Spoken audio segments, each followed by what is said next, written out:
오늘 저는 로마서 8장 26절에 30절의 말씀을 가지고 합력하여 선을 이루는 일이라는 제목을 통하여 하나님의 말씀을 증거하고자 합니다. 현대 사회로 갈수록 과거의 대가족은 사라지고 핵가족으로 변하며 반려동물을 키우는 사람들이 늘고 있다고 합니다. 반려동물이란 사람과 함께 사는 동물을 뜻합니다. 반려동물을 키우면 집에 들어갈 때 반겨주는 가족이 없어도 반려동물만큼은 사람을 반겨준다고 합니다. 이렇게 반려동물 중에는 고양이도 있고 강아지도 있습니다. 심지어는 돼지도 있고 토끼나 닭도 기르는 경우가 있다고 합니다. 이처럼 반려동물을 키우면 현대사회에서 오는 스트레스를 풀 수 있고 마음 가운데 힐링이 온다고 사람들은 말합니다. 그런데 반려동물을 키우기 위해서는요, 적지 않은 돈이 듭니다. 요즘 고양이나 강아지도 사람이 먹는 음식을 먹지 않고 사료를 줍니다. 그래서 매달 일정한 사료를 갖다가 강아지나 고양이를 먹이는 것입니다. 그리고 목욕도 시켜주고 때가 되면 애견센터에 데려다가 털을 다듬어주고 미용도 시켜줘야 됩니다. 그리고 또 강아지가 추울까봐 옷도 입혀주어야 됩니다. 또한 대형견은 나라에 등록해야 한다고 합니다. 그래서 개를 등록하면 주인도 자동으로 실명이 확인되게 됩니다. 이처럼 반려동물 하나를 키우는데 한 달에 30에서 40만 원 정도 든다고 하니 쉽지 않은 일입니다. 그런데 반려동물을 키우는 것도 좋지만 한번 정을 들여 키우기 시작하면 끝까지 키우는 것이 아주 중요합니다. 반려동물이 나이가 들었다고 포기하면 안 됩니다. 특히 진돗개나 풍산개 같은 경우에는요, 한번 주인으로 인식되면 평생 바뀌지 않는다고 합니다. 시골에 있는 개도요, 제가 그 풍산개가 있는데 아무리 먹을 거를 주어도요, 먹을 거를 줄 때는 막 꼬리를 막 살랑살랑 흔들면서 먹을 거를 달라고 합니다. 그런데 또 먹을 거를 때는 좋아하지만요, 갑자기 마음이 변해가지고요, 갑자기 짖고 막 저를 물으려고 합니다. 그러니까 이게 먹을 때를 줄 때 꼬리를 살랑살랑 하다가 갑자기 또 마음이 변하면 막 저를 물으려고 하니까 그러니 주인에게만 충성하는 것입니다. 그래서 주인에게 한번 버림받는 개는요, 심한 불안감에 휩싸인다고 합니다. 그러니까 심한 우울증에 빠지는 것입니다. 그러니 동물 하나를 키워도 끝까지 키우는 것이 중요합니다. 끝까지 키우지 못한다고 하면 차라리 키우지 않는 것이 좋다고 보입니다. 우리의 신앙도 마찬가지입니다. 예수 그리스도를 향한 믿음이 생겼으면 끝까지 가는 것이 아주 중요합니다. 그리고 우리의 주인이신 성령님과 하나 되는 것이 아주 중요합니다. 우리 주님은요, 믿음의 성도를요, 절대 버리시지 않으십니다. 끝까지 지켜주십니다. 오늘 본문의 말씀 보니 그로 인해 그의 뜻대로 부르심을 입은 자들에게는 모든 것이 합력하여 선을 이룬다고 말씀하셨습니다. 그렇다면 모든 일을 합력하여 선을 이루는 것이 무엇일까요? 협력하여 선을 이루는 일을 이루기 위해 먼저 무엇이 선행되어야 할까요? 오늘 우리에게 주시는 하나님의 말씀은 무엇이고 그 하나님의 뜻은 무엇인지 여러분과 함께 나누고자 합니다. 첫째, 합력하여 선을 이루는 일은 하나님의 뜻입니다. 로마서는요, 바울이 3차 전도여행 당시 고린도에 머물면서요, 한 번도 가보지 않고 한 번도 만나본 적이 없는 로마에 있는 성도들에게 편지를 한 것입니다. 그런데 로마서를 보면요, 기독교 신앙의 기초가 되는 말씀이 다 들어있습니다. 그래서 로마서는 사복음서에 나와 있는 그리스도의 복음의 말씀을 토대로 명쾌하게 그 말씀을 해석하고 있는 것입니다. 그런데 바울은 왜 그토록요 로마에 가고 싶어 했을까요? 여러분들은 한 번도 가본 적이 없고 한 번도 본 적이 없고 한 번도 만난 적이 없는 성도님들에게 편지를 쓰신 적이 있으십니까? 그리고 편지를 쓰시겠습니까?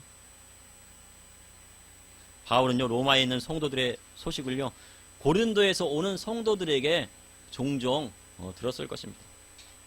모든 길은 어디로 통한다고요? 로마로 통한다. 모든 길은 로마로 통한다고 하는데 왜 그러냐면은 로마가 전쟁을 하기, 전 세계를 지배하기 위해서는요, 아주 길을 잘 닦아놨습니다.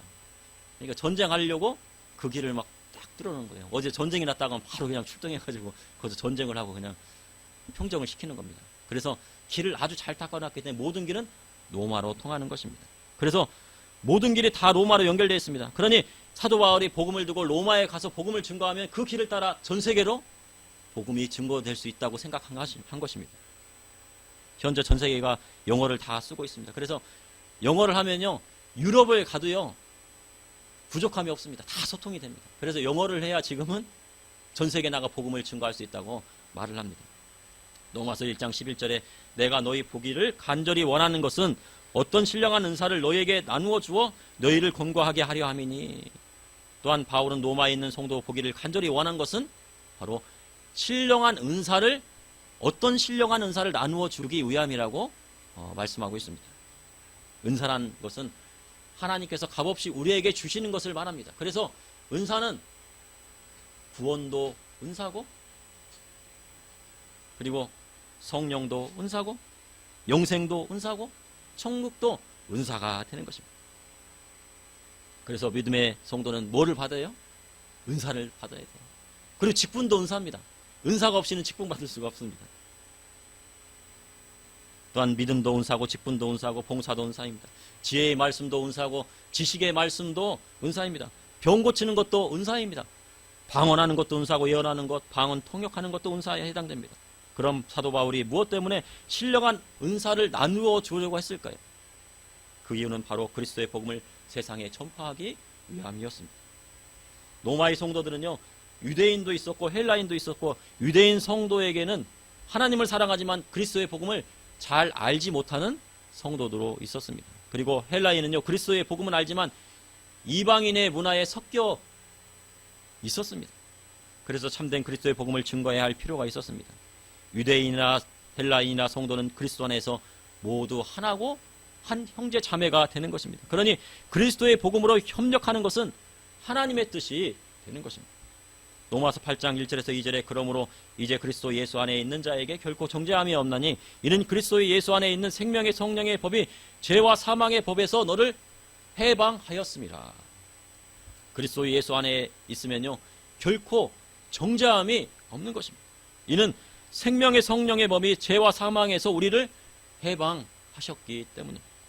그래서 예수님을 믿는다는 것은요, 물과 성령으로 거듭난다는 것을 뜻합니다. 완전히 거듭난다는 것을 뜻합니다. 그런데 니고데모는 어떻게 그것을 생각했습니까? 거듭난다는 것을, 아유, 그러면 어머니 뱃속으로 다시 들어가서 다시 태어나는 것입니까? 라고 한 것입니다. 그러나 그것이 아니라 예수 안에서 완전히 죽고 다시 새 사람으로 태어난다는 것을 뜻하는 것입니다. 그래서 예수 믿는 성도님들은 다 뭐예요? 새 사람이 되는 것입니다.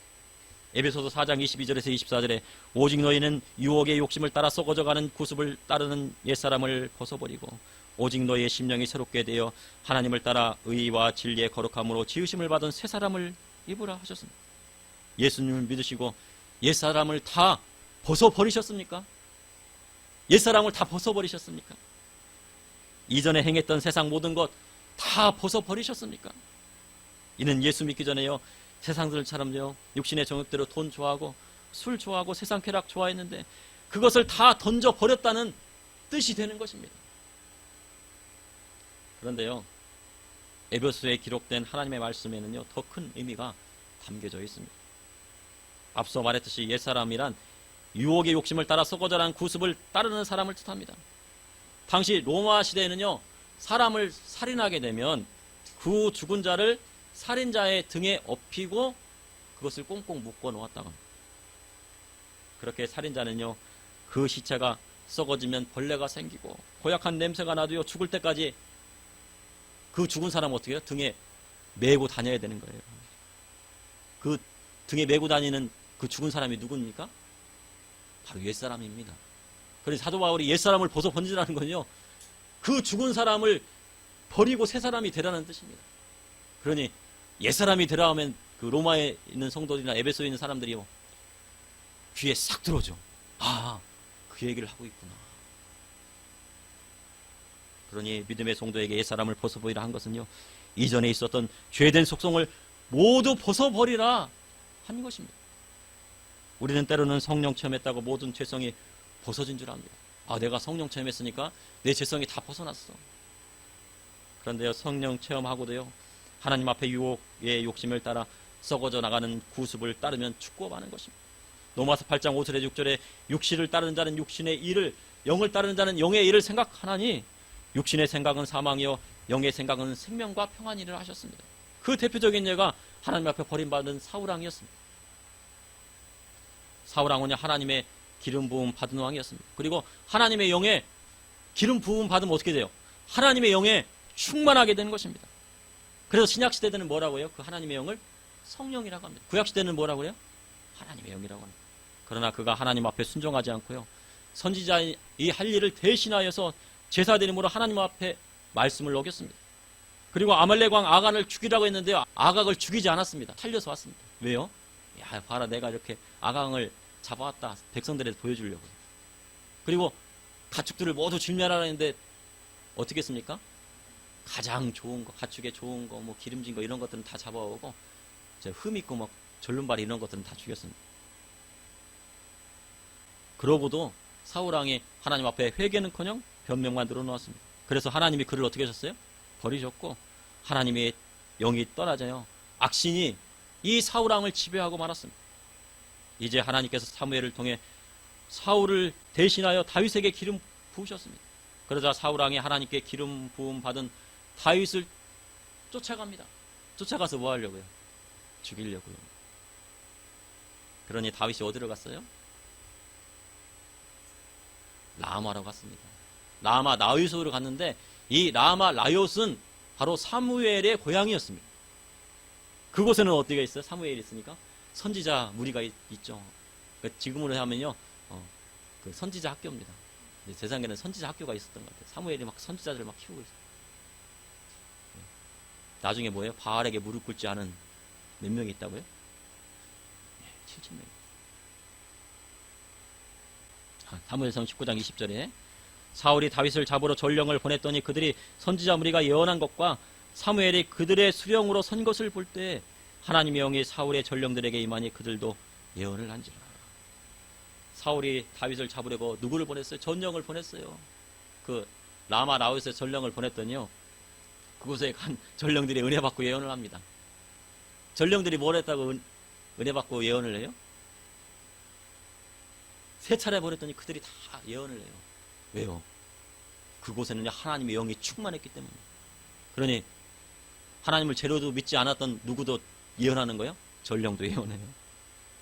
그래서 이거 안 되겠다, 세 번째 다 보냈더니 3명 다 전령들이 예언합니다. 그러니까 사울이 어떻게 해요? 사울왕이 직접 라마 나요를 가서 다윗을 잡으러 갑니다. 그랬더니 그곳에서요, 하나님 앞에 버림받은 사울왕이요, 하나님의 영이 임했어요, 그에게도. 그러니 사울 앞에서 옷을 홀딱 다 벗고요, 하루 밤낮을 그냥 예언을 했습니다. 그래서 속담에 사울도 선지자 중에 있느냐 한 것입니다. 그런데 사울은 선지자가 아닙니다. 성령 받고 성령 체험했다고요. 교회가 뜨거우면요, 그곳에 앉아만 있어도 성령 체험하게 되는 것입니다. 부흥회 가보셨죠? 부흥회 가면은요, 방언 안 받았어 그러면 따라와, 같이 막 기도하자. 그러면 어떻게 해요? 방언 받습니다. 예수 믿기로 작정하고 하루 만에도 방언 받아요. 그러나 아직은 반석 후에 하나님 말씀에 그 믿음이 세워지지 않았어도 방언 받을 수 있습니다. 그런데 성령 체험하고 성령 받고도 사울처럼 육체의 욕심을 따르면요, 삶은 어떻게 돼요? 버림받고 마는 것입니다. 그 대표적인 예가 바로 사도행전에 아나니아와 삽비라였습니다. 아나니아와 삽비라는요, 성령 체험하고 성령의 은혜를 다 받은 사람이라고 저는 생각합니다. 그런데 뭐예요? 육체의 욕심에 따라서 뭐예요? 하나님 앞에 드려진 것을 드리지 않고요, 거짓말을 했습니다. 그러니 그의 혼이 떠난 것입니다. 그러니 믿음의 성도는요, 육체의 일을 벗어버리고 욕심을 따라 살았더니 옛 구습을 버리고 옛사람을 버려야 하는 것입니다. 그리고 예수 그리스도로 말미암아 새 사람이 되어야 하는 것입니다. 그러니 예수 안에서 새 사람이 되어 모든 일을 합력하여 선을 이루는 것입니다. 그럼요, 합력하여 선을 이루는 일은 새 사람이 되라는 하나님의 뜻이 들어있는 것입니다. 둘째, 합력하여 선을 이루는 일은요, 하나님 나라 상속자로 나아가는 길입니다. 믿음의 성도는 하나님의 은혜에 빚진 자가 되었습니다. 하나님은 하나님 하나밖에 없는 독생자를 우리에게 내어주셨습니다. 예수 그리스도께서 하나님의 어린 양 되셔서 십자가에 달려 돌아가심으로 죽을 수밖에 없는 우리를 살리셨습니다. 그러니 육신대로 살지 말고 영으로 몸의 행실을 죽이며 살아야 합니다. 왜냐하면 육신대로 살면 반드시 죽을 것이지만 영으로 몸의 행실을 죽이면 어떻게 해요? 살기 때문입니다. 로마서 8장 14절 15절에 무릇 하나님의 영으로 인도함을 받는 사람은 곧 하나님의 아들이다. 너희는 다시는 무서워하는 종의 영을 받지 아니하고 양자의 영을 받았으므로 우리가 아빠 아버지라고 부르짖느니라. 무릇 하나님의 영으로 인도함을 받은 사람은 곧 하나님의 아들이라 하셨습니다. 그래서요, 종의 영을 받지 않고 양자의 영을 받아 우리가 아빠 아버지라고 부르짖는 것입니다. 우리가 나를 낳아주신 분 누구예요? 아빠라고 부르죠. 아버지라고도 부릅니다. 그리고 우리를 지으신 분이 누구세요? 하나님이세요. 우리 하나님도 뭐예요? 아빠, 아버지. 그래서 주여, 주여 하는 것보다요, 저는요, 주여, 주여 할 때보다요, 아버지 하면요, 아이고, 눈물이 나더라고요. 아유, 아버지. 내 아빠시잖아요. 내 아버지시잖아요. 그래서 기도할 때 하나님 하는 것도 좋지만요, 아버지하고 기도하면 더 좋은 것입니다. 그러면 우리가 하나님의 자녀가 되었으니 하나님 나라의 상속자가 되는 것은 당연한 것입니다. 그럼 여러분 자신이요, 재산을 모았습니다. 재산을 막 열심히 평생 모았어요. 그러면 누구에게 상속해 주시겠습니까? 저에게 상속해 주시겠습니까? 아니죠. 누구에게 상속해 주세요? 평생 모은 재산 누구에게 상속해 줘요? 자식에게 상속해 주는 것은 당연합니다. 그런데 자식에게 상속해 주지 말고 나에게 달라고 하면 돼요, 안 돼요? 사기꾼이죠, 그거는요. 왜 남한테 줘요? 자식한테 줘야죠. 만약 자식이 없으면 누구한테 줘요? 조카에게라도 상속해 줄 것입니다. 그런데 세상은요, 기업의 사장님의 아들에게 상속해 주면 그것이 나쁘다고 합니다. 기업의 사장님은 처음 기업을 시작할 때 어떻게 해요? 남의 돈 들였어요? 자기 돈 들여서 사업을 시작하고요. 실패하면 누가 책임져요? 직원들이 책임져요? 사장님이 책임져요? 그리고 직원들 월급 다 주고 남은 돈이 없으면 못 가져가는 것이 누구예요? 사장님 마음이에요. 우리가 사장님 마음은 아나요? 내 돈을 들여서 남에게 월급 줄 수 있어요? 내 돈 중에서 일부를 내가 200만 원 벌었는데 100만 원은 직원 줄 수 있습니까? 쉽지 않은 겁니다. 그렇게 기업을 이렇게 놓았더니 국가가 다 가져가겠다고 하면 되겠습니까? 안 되죠. 옛날에 대기업이 있었는데요, 그 아들이 죽었습니다. 그래가지고요, 아들이 없으니까 누구한테 물려주려고요? 손자한테 물려주려고 그런 거예요. 아들이 갑자기 죽었어요. 그랬더니 상속세가 얼마예요? 95%입니다. 그럼 어떻게 해요? 아유, 그러니 그냥 기업을 그냥 팔아가지고 돈을 만드는 게 낫겠다, 그런 겁니다. 그런데 직원 중에 사장님을 몰아내야 한다고 합니다. 그것은 하나님의 뜻이 아니에요. 만약 사장님을 몰아내고 싶다면요, 자신이 직장을 그만두고요, 사업을 일으키면 되는 겁니다. 그러한 용기가 없다면요, 사장님을 따르는 것이 옳은 일입니다. 이처럼 붕어빵 장사를 시작해도 용기가 있어야 할 수 있는 것입니다. 길거리에서 김밥을 팔아도 용기가 있어야 시작할 수 있는 거예요. 아, 나 김밥 장사하고 싶은데 그것도 밖에 나가서, 그것도 용기가 있어야죠. 그래서 믿음이 있어야 사업도 시작하는 것입니다. 그래서 믿음을 가져야 돼요, 성도님들은요. 이처럼 하나님께서 양자영을 받은 믿음의 성도에게 하나님 나라의 천국을 상속해 주기를 원하십니다. 만약 기업의 상속자가 되었다면 그 기업을 일으키기 위해 밤잠 안 자고 일하는 것이 상속자의 의미입니다. 아버지가 일으킨 기업을 내가 아들이 받았어요. 내가 이제 기업의 사장님이 됐어. 그럼 어떻게 해요? 밤잠 자야 안 자요? 못 자도 직원들 다 퇴근하고 남아서까지 일을 합니다. 남의 밑에서 일하다가 예, 장사를 해보십시오. 잠이 안 오는 것입니다. 어떻게든 일으키려고 들어갑니다. 그리고 상속자가 월급 받는 거 봤습니까? 아버지 저 왜 월급 안 줘요? 막. 큰아들이 뭐라 그랬어요? 작은 아들은 왜 맛있는 거 주면서 왜 나한테는 맛있는 거 뭐 어린 양 송아지 잡지 않습니까? 왜? 야, 지금 있는 거 다 네 건데 뭐 그 무슨 송아지가 문제냐? 월급 받지 않습니다.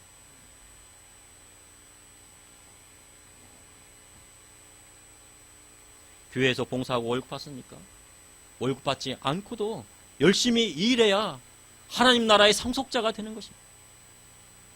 그래서 로마서 8장 17절에 자녀이면 상속자 곧 하나님의 상속자예요. 그리스도와 함께한 상속자니 우리가 그와 함께 영광 받기를 위하여 고난도 함께 받아야 할 것이니라.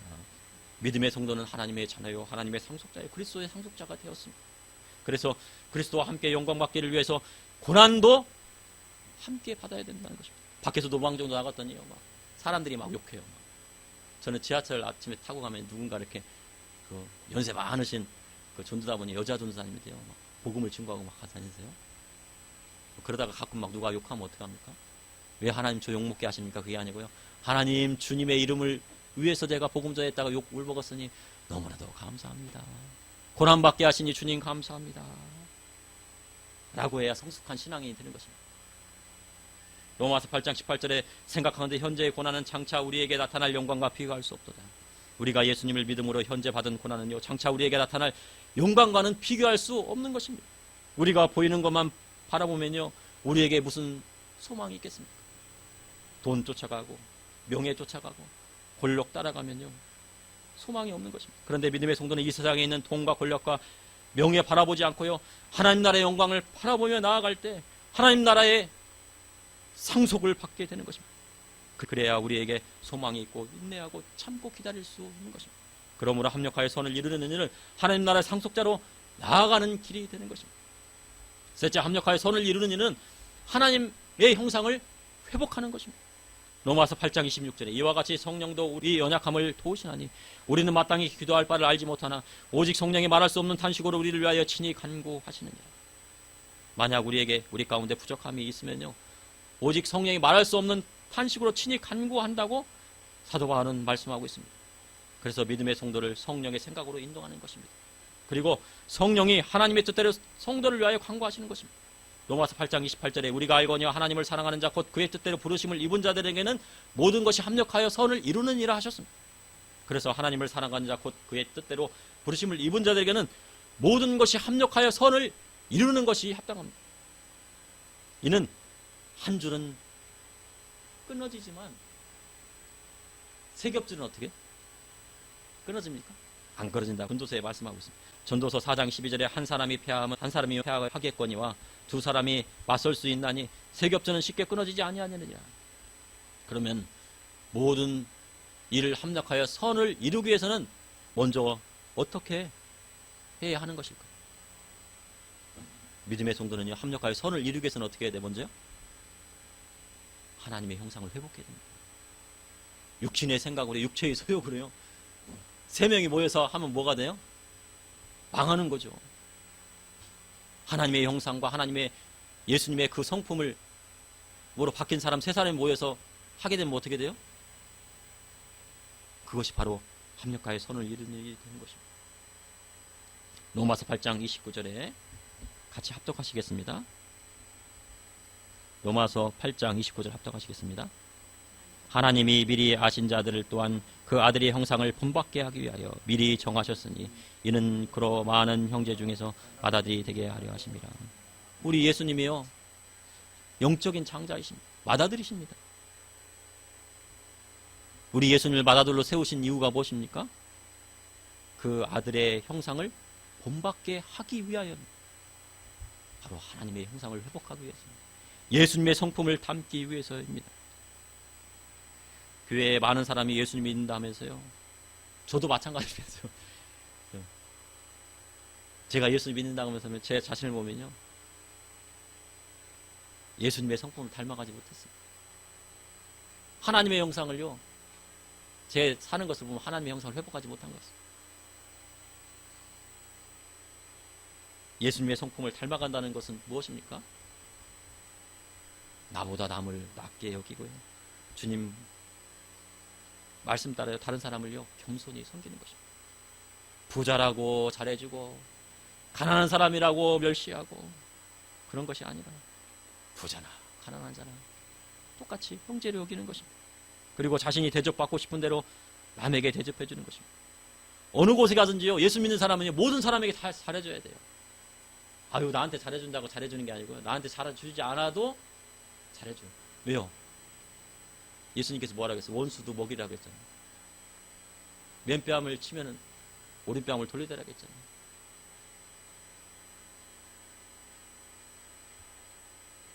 자신에게 이득이 되는 사람에게만 잘해주는 것은요, 세상 사람도 할 수 있는 거예요. 그러면 우리가 세상 사람들과 다른 것이 무엇입니까? 세상 사람들이 하지 않는 것을 해야 믿음의 성도가 되는 것입니다. 믿음의 성도가 되려면요, 세상 사람들이 하지 않는 것을 해야 돼요. 여기 교회 안에서 우리끼리 잘하면 뭐해? 아니에요.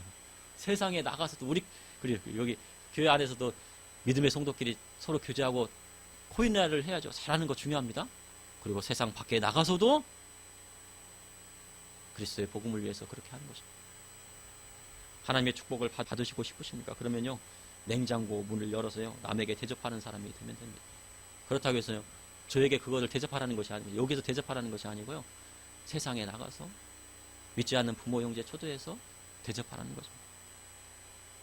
그리고요, 배부르게 먹이고요, 배부르게 먹인 다음에는 어떻게 돼요? 하나님 말씀 전하는 겁니다. 하나님 말씀에 이런 말씀이 있어, 이렇게. 그리고 자신의 돈을 들여 남을 먹여 살릴 때요, 하나님의 축복이 오는 것입니다. 예수님이 어떻게 하셨습니까? 오병이어의 기적을 통해서요, 베풀면서 장정만 몇천 명을 먹였어요? 5천 명만 먹이고 몇 바구리가 남았습니까? 12바구리가 남았습니다. 그러니 기업을 일으켜 많은 가정을 먹여 살리면 어떻게 돼요? 그것 가운데 하나님의 축복이 있는 거예요. 내가 기업을 일으키고 장사를 해도 다른 사람의 건강을 위해서, 다른 사람의 가정을 먹여 살리기 위해서 한다고 하면요, 하나님께서 그곳에 축복을 물붙이시 보시는 것입니다. 나라의 장관을 임명할 때 꼭 점검하는 일이 있다고 합니다. 무엇을 점검하면요, 가서요, 그 장관 임명자의 아파트에 가서 경비실 아저씨한테 물어본답니다. 아, 그 사람이 인사 잘합니까? 그 사람 어떻습니까? 그랬더니, 아유, 그 경비실 아저씨, 아유, 그분이요, 뭐 지나갈 때마다 뭐 경비실 아저씨한테 인사를 잘해요. 저한테 인사 잘하고 잘 대해줍니다. 그러면요, 인성이 합격이라고 합니다. 그래서 일상생활에서 다른 사람에게 잘해주는 것이 몸에 배어 있습니다.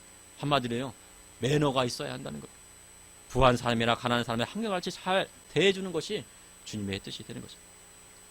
말세를 갈수록 세상 권력자들은 서로 연합하여 전 세계적인 가난을 극복하려고 합니다. 현재 인플레이션이 오는 것은요, 인플레이션은 돈의 가치가 하락하는 거예요. 짜장면이 옛날에는 뭐 5,000원이었는데요, 이제 2만 원 올라가는 거예요. 인플레이션이 오면 어떻게 되는 거예요? 돈이 휘죽휘죽하게 되면서 가난이 온다는 얘기입니다. 지금 전 세계가 가난이 오고 있다는 뜻입니다. 가난이 오면 어떡합니까? 전 세계의 열왕들이 모여서요, 그 가난을 극복하려고 해요. 그리고 누구를 대적해요? 하나님을 대적하게 되는 현상이 일어나게 된다고 성경이 기록하고 있습니다. 그래서 그때 하나님께서 그들을 치시는 것입니다. 권력이 아무리 길어도 열왕기서에 보면요, 4대를 갖지 못합니다. 그러니 북한의 김정은 정권도 자신의 때는 어찌 갈 수 있어도 4대에 가면 권력투쟁으로 무너지게 마련입니다. 그래서 믿음의 성도는 세상과 권력자와 연합하면 됩니까? 안 됩니까? 안 되는 것입니다. 권력자 의지하고 연합하면요, 종교 자유를 빼앗기게 되는 것입니다. 그리고 은행과 연합하며 빚지게 살면 어떻게 돼요? 믿음이 없는 거예요. 그래서 믿음의 성도는요, 신앙의 자유를 위해서요, 경제 자립할 수 있으면 좋은 것이고, 경제 자립할 수 있으면 믿음이 좋은 것입니다. 그런데 경제 자립 안 하고요, 정치 활동 안 하면 어떻게 됩니까?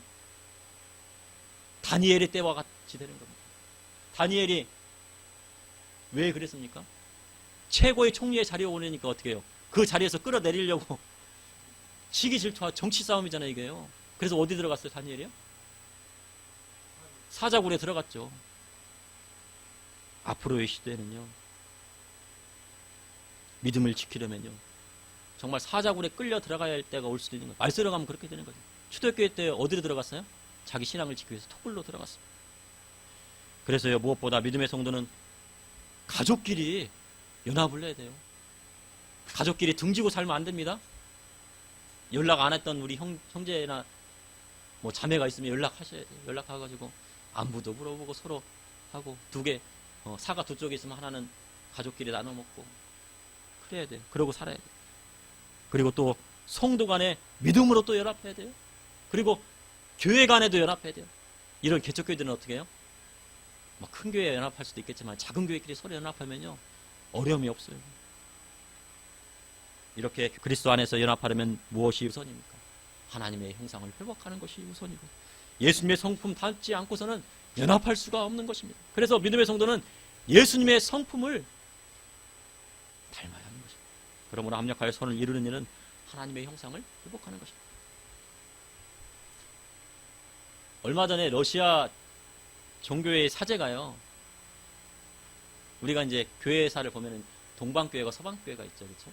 서방교회는 이제 로마 카톨릭, 러시아 종교회, 터키에 있는 그 동방교회를 얘기하는데요. 이 러시아 종교회가 있습니다. 교회죠. 종교회의 사제가 러시아와 푸틴을 위해 전쟁을 나가 싸우는 것이 하나님의 뜻이라고 하였습니다. 여러분 생각은 어떠십니까? 푸틴과 러시아를 위해서 싸우는 것, 많은 사람을 죽이는 것이 하나님의 뜻입니까? 교회가 권력자와 결탁하여 바른 말을 하지 않으면요, 교회의 기능을 상실하는 것입니다. 일제시대에요, 교회가 핍박을 받은 이유가 무엇입니까? 농민들이 뭐 땀 흘려서 일했는데요, 그것을 다 어떻게 해요? 다 수탈해 가요. 그러니 교회 목사님 뭐라고 하신 거예요? 땀 흘려서 일한 자의 것을요, 세금으로 다 수탈하라는 거, 그거 하나님 뜻이 아니고 하나님이 원하지 않는 것이다. 그렇게 되면 하나님의 진노가 임하게 된다. 그렇게 하니까 뭐예요? 일제가 되는 거예요. 교회를 핍박하기 시작한 거죠. 그것이 나쁜 짓이라고 설교하니 핍박을. 그런데요, 1938년 9월 9일에 평양에요, 서문박 교회 본당에서요, 목사 86명, 장로 85명, 선교사 22명이요, 조선 예수교 장로회 총회 예장 27회 총회를 열었습니다. 그래서 뭐를 결의했냐면요, 뭐를 결의했겠어요? 아니요, 신사참배를 결의했습니다. 주기철 목사님 같이요, 그 못을 막 걸어서 올라가가지고 피가 철철 흘리면서 신사참배를 거부하고 선양 목사님 그랬는데 1938년 9월 9일에 신사참배를 결의했어요. 우리나라의 부흥은 어디서부터 왔습니까? 평양 대붕에서 왔어요. 그런데 1938년 9월 9일에 뭘 했어요? 신사참배를 결의했습니다. 그로부터 10년이 지났습니다. 1948년 9월 9일에 뭐래요? 북한 노동당 창건일입니다.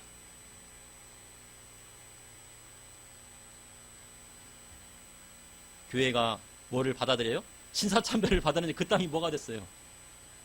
그 땅에 뭐가 왔습니까? 하나님의 진노와 하나님의 심판이 오게 된 것입니다. 그걸 알아야 됩니다. 그러자 남북이 갈리고 북한 공산정권이 들어오게 되고 평양에 뭐예요? 김정은 3대 세습이 지금 이루어지고 있잖아요. 그러니 핍박을 받아도 목사님은 인간은 모두 평등하다를 외친 겁니다. 양반이나 상놈이나 노비나 다 평등하고 하다고 설교해야 바른 설교가 되는 것입니다. 그러니 우리나라의 그 기독교 역사를 보면요, 우리가 뭐가 됐어요? 목사님이 됐어요. 그리고 그 주인이 뭐가 됐습니까? 장로님이 됐습니다. 그러니까 장로님 뭐라고 해요? 노비한테. 목사님 됐으니까. 아유, 목사님. 목사님 말 따르겠습니다. 그게 바로 한국교회입니다. 부자나 가난한 자나 다 주 안에서 형제이며 평등하다고 외치니 고난이 왔습니다. 그래도 하나님 말씀을 바르게 전해야 그리스도와 연합하는 것이 되는 것입니다. 우리 성도님들은 무엇을 연합하시겠습니까? 저와 믿음의 성도는 하나님의 형상을 회복하고 예수님의 성품을 닮아 그리스도와 연합하고 가족끼리 연합하고 성도와 연합하고 교회와 연합하는 것이 중요한 것입니다. 그러므로 합력하여 선을 이루는 일은 새 사람이 되라는 하나님의 뜻입니다. 그리고 협력하여 선을 이루는 일은 하나님 나라의 상속자로 나아가는 길입니다. 또한 협력하여 선을 이루는 일은 하나님의 형상을 회복하고 예수님의 성품을 닮아가는 것입니다. 잠시 기도하시겠습니다. 사랑해 주님, 오늘도 감사합니다. 오늘 주일 예배 주님 앞에 나아가게 하시니 감사합니다. 우리의 예배 받아주시고 주님 예수 그리스도 십자가의 보혈의 피로 발라주셔서 우리의 옛사람을 벗어버리게 하여 주시고 죄된 속성 버리게 하여 주시고 오직 하나님의 형상 회복하고 예수님을 닮아가게 하여 주시고 예수님의 성품 닮아가게 하여 주시옵소서. 그래서 이 땅에 살면서 그리스도의 복음의 말씀대로 살아가게 하여 주시고 천국 가서도 하나님 나라의 유업을 상속받는 저와 우리 믿음의 성도님이 다 될 수 있도록 인도하여 주시옵소서. 예수님의 이름으로 기도합니다. 아멘.